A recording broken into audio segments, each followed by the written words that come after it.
এটি কালকেই শোনা একটি ঘটনা। আমার অফিসের কলিগের থেকে শোনা।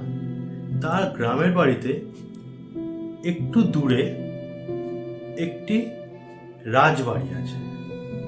তো রাজবাড়ির আশেপাশে সন্ধ্যা হলে কেউ নাকি যায় না, কারণ সবাই শুনেছে যে রাজবাড়িতে নাকি রাত হলেই কেউ হাঁটাচলা করে, লাইট আপ ডাউন করে। এই শুনে কেউ ভয় যেতে চায় না। তো আমার অফিসের কলিগ আর তার বন্ধু দুজন মিলে আড্ডা মারছিল সন্ধ্যাবেলা। মারতে মারতে ভূতের টপিক নিয়ে আড্ডা হচ্ছিল। তো আড্ডা হচ্ছিল, ওর বন্ধু কোনো ভূত নিয়ে বিশ্বাস করে না। তো তখন আমার অফিসের কলিগ বলছে, তুই যখন ভূত বিশ্বাস করিস না, তাহলে এক কাজ কর, তুই ওই বাড়ির সামনে থেকে ঘুরে আয়, যা। ও তখন বলছে, ঠিক আছে যা, আমি ঘুরে আসবো আজ রাতে, কত দিবি বল। তো তর্ক করতে করতে আমার বন্ধু বলে, ঠিক আছে যা, আমি তোর 1000 টাকা দেবো।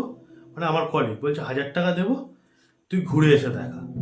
ও কি করলো, রাত 12:30 একটার সময় বাড়ি থেকে বাড়ালো হয়ে ওই রাজবাড়ির সামনে গেল।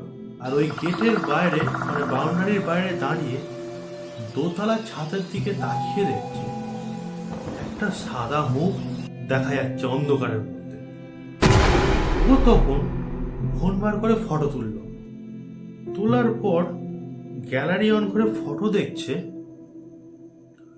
ওই সাদা মুখটা আর নেই। ওই ফটোতে ও নিজের মুখ দেখছে ওখানে। এই দেখে ঘুরেছে পালাবে বলে, ঘুরেই 10-15 হাত দূরে দেখছে ওই যে সাদা মুখটা ওখানে দেখেছিল, ওটা এখানে দাঁড়িয়ে। ওই দেখে মারছুট। পরের দিন সন্ধ্যাবেলা আমার ওই কলিগের সাথে আড্ডা মারতে গিয়ে ও ফোনের গ্যালারি খুলে ফটো দেখাচ্ছে, সেই ফটোটাই নেই।